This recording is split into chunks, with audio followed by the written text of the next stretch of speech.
Welcome once again to all of you in my channel Blue Chip Finance. In this video we are going to discuss about the question of advanced final accounts related to BCom 2 paper 2019 and 2017 supplementary Punjab University. Same question is asked in two different papers, 2019 and 2017 supplementary. So here is the question. From the following trial balance of Mehran Public Limited Company prepare company's final accounts. So these are debit balances and these are credit balances. तो stock सबसे पहले opening stock should be placed on the debit side of the trading account, purchases debit side of the trading account, rent it is your indirect expense and should be placed on the debit side of the profit and loss account. And wages and salaries, जैसे carriage की पिछली videos में 2-3 दफा मैं आपको बता चुका हूं, उसी तरह वेजेस के बारे में भी ये माइंड में रखें। अगर सिर्फ वेजेस लिखा हुआ है तो ट्रेडिंग की डेबिट साइड पे आएगा, अगर सैलरीज है तो एज यू नो वो प्रॉफिट एंड लॉस की डेबिट साइड पे आएगा। लेकिन हम क्या करेंगे जब ये दोनों इकट्ठे लिखे हुए हैं तो याद रखें, अगर ये वेजेस पहले लिखा हुआ है तो हम इसको ट्रेडिंग की डेबिट साइड पे प्लेस करेंगे, और अगर ये सैलरीज पहले लिखा होता तो फिर हम प्रॉफिट एंड लॉस की डेबिट साइड पे इसको प्लेस करते। But in this case because wages is appeared at the start, so we will place this 8200 in the debit side of the trading account as a direct expense. Investment is your asset and should be placed on the asset side of the balance sheet. Plant and machinery, debtors, bill receivables, cash, land and building, all these are your assets, in which some assets are your fixed assets and some are your current assets. For example, plant and machinery and land and building, these both are your fixed assets. Other than these, debtors, bill receivable, cash, these are your current assets. Those are consumable within 1 year. Share capital की तरफ आते हैं जी, 10,000 shares of ₹10 each, तो ये आपके issued subscribed and paid up capital है, तो ये बैलेंस शीट में लायबिलिटी साइड के अंदर कैपिटल के अंदर प्लेस करेंगे। सेल्स को आप जानते ही होंगे अब तक कि इसको हम कहाँ पे प्लेस करेंगे, इसको ट्रेडिंग अकाउंट की क्रेडिट साइड के ऊपर हम प्लेस करेंगे। जनरल रिजर्व ये आपकी लायबिलिटी साइड के अंदर रिजर्व्स का एक हेड है, उसके अंदर हम इसको प्लेस करेंगे। क्रेडिटर्स, बिल्स पेएबल, ये आप दोनों आपके लिए करंट लायबिलिटीज हैं, तो ये आप बैलेंस शीट में करंट लायबिलिटीज के हेड में आप इनको प्लेस करेंगे। इनकम फ्रॉम इन्वेस्टमेंट, यानी आपको इन्वेस्टमेंट के ऊपर इनकम मिल रही है, तो ये आप कहाँ पे प्लेस करेंगे जी, ये आप प्रॉफिट एंड लॉस में क्रेडिट साइड के ऊपर आप इसको प्लेस करेंगे, ये आपका इनडायरेक्ट रेवेन्यू है। Profit and loss account, profit and loss account या प्रीवियस प्रॉफिट है, ये आप प्रॉफिट एंड लॉस एप्रोप्रिएशन की क्रेडिट साइड के ऊपर आप इसको प्लेस करेंगे। और परचेजेस रिटर्न सिंपली है, परचेजेस में से आप माइनस करके बाकी वैल्यू आप वहां पे लिखेंगे। अब आ जाते हैं जी एडजस्टमेंट पे। क्लोजिंग स्टॉक दो जगह पे, क्योंकि एडजस्टमेंट में है तो दो जगह पे आएगा ये, एक तो ट्रेडिंग अकाउंट की क्रेडिट साइड पे आएगा और दूसरे नंबर पे ये प्रॉफिट एंड लॉस की करंट एसेट साइड के ऊपर एसेट साइड में ये प्लेस किया जाएगा। Taxation provision required for the year ₹6,000, it should be placed on two places. One is debit side of the profit and loss appropriation account, and one time it should be placed on the liability side of the balance sheet under current liabilities. Transfer ₹2,000 to general reserve. Once again it should be treated twice. One, it is placed in the profit and loss appropriation account debit side, and it should be added in the reserve which is given here 10,000. So ये 10,000 में ये add up हो जाएगा liability side में reserves के head में। Plant and machineries to be depreciated at 5% per annum, plant and machinery की depreciation है 5% उसकी वैल्यू का निकाल के प्रॉफिट एंड लॉस की डेबिट साइड पे, और एसेट में आपने ये डेप्रिसिएशन माइनस करके रिमेनिंग अमाउंट यानी बुक वैल्यू प्लेस करनी है।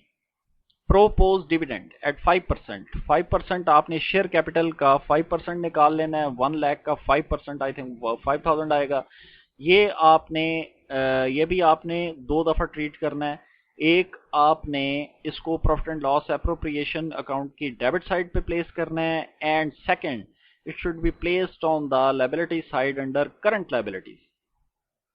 Create provision for bad debts at 5%। किसके ऊपर जी? सन्डी डेटर्स पे। हमेशा अगर वो मेंशन ना करे किसके ऊपर, तो आप सन्डी डेटर्स के ऊपर इसको कैलकुलेट करेंगे। तो उसके लिए एक फार्मूला है जो कि पहले भी बड़ी दफ़ा डिस्कस किया है मैंने पार्ट 1 की अकाउंटिंग के अंदर, तो वो बार बार यूज होता है कि bad debts add write off add new provision less old provision. और बैलेंस शीट में सन्डी डेटर्स में से आप राइट ऑफ और न्यू प्रोविजन को माइनस करके लिखते हैं।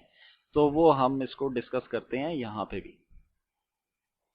अच्छा, तो अब ये आ गया जी आपका trading account. Opening stock, closing stock, sales, purchases, less returns, wages and salaries, and this is your gross profit 101660. This 101660 should be placed on the credit side of the profit and loss account, और ये वो income from investment है 1400 जो आपका revenue है। उसके बाद rent, depreciation on plant and machinery, ये आ गया उसका formula. Bad debts 0 because there are no bad debts given in the trial balance. याद रखें कि बैड डेट्स और ओल्ड प्रोविजन हमेशा ट्रायल बैलेंस के अंदर गिवन होती है, जबकि राइट ऑफ और न्यू प्रोविजन आमतौर पे एडजस्टमेंट्स के अंदर गिवन होती है। तो बैड डेट्स यहाँ पे कोई गिवन नहीं है।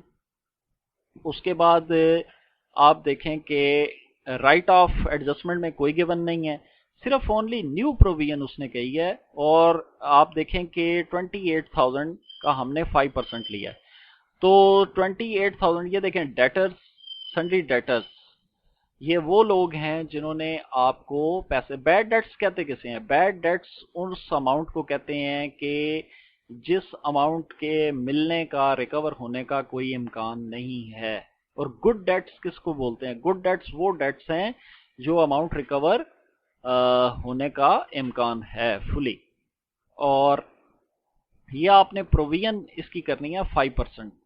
तो 5% आपने इसका 28,000 का ले लिया और 1400, and your bad debts are now 1400. So your net profit 78860. This should be transferred to the credit side of the profit and loss appropriation account. This is your previous profit which is given in the trial balance. और ये transfer to general reserve, provision for taxation and propose dividend, ये 3 चीजें आ गई इधर। और ये 3 चीजें आपकी दोबारा भी ट्रीट होंगी। ये आपका लायबिलिटी में जनरल रिजर्व में ऐड हो जाएगा। ये आपका आ गया जनरल रिजर्व, और ये आपका ऐड ट्रांसफर हो गया, 12,000 आपके हो गए जनरल रिजर्व।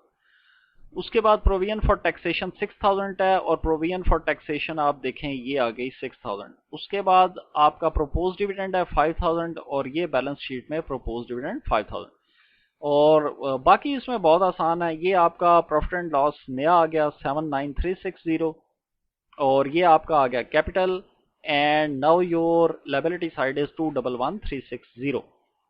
एसेट साइड के ऊपर अगर आप देखें तो plant and machinery less depreciation, land and building, और डेबिट कॉस्ट 0 है इसके अंदर।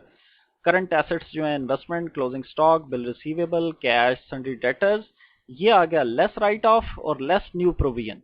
यानी कि सन्डी डेटर्स 28,000 थे, 28,000 आपने लेना था लोगों से, जबकि 1400 मिलने का इम्कान नहीं है। तो ये remaining amount 26600, and now your asset is 211,360। सो ये थे जी अभी तक के अवेलेबल क्वेश्चंस।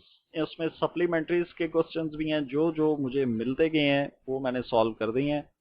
इसके बाद हम सबसे पहले अकाउंटिंग रेशियोज को, क्योंकि वो ज़रा छोटा टॉपिक है तो उसको ज़रा तेज़ी के साथ हम उसको सॉल्व करते हुए आगे जाएंगे। ये जो एडवांस फाइनल अकाउंट था, ये चूंकि एक लंबा टॉपिक है, और अगर आप अभी तक की ये तकरीबन 12 या 13 वीडियोज़ हैं जिसके अंदर अप्रॉक्सीमेट 15-16 क्वेश्चंस हैं, पेपर बेस्ड। अगर आप इनकी तैयारी करें और इनको अच्छे तरीके से समझें तो ये आपका बोथ एमसीक्यूज या आपका जो एक मैनुअल पेपर सिस्टम है, दोनों के अंदर आप इसका कोई क्वेश्चन गलत होने का इम्कान बहुत कम है, बहुत ही ज़्यादा कम है। अगर आप इसको जैसे बताया गया, इंस्ट्रक्शंस दी गई हैं, वैसे वैसे आप अगर इसको सॉल्व करें, क्योंकि एमसीक्यूज के अंदर भी आपको क्वेश्चन इन्हीं से पूछा जाएगा, इससे हट के कहीं से नहीं वो पूछ सकता। तो अगर आपकी प्रैक्टिकली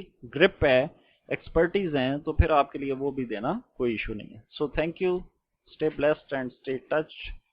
थैंक यू।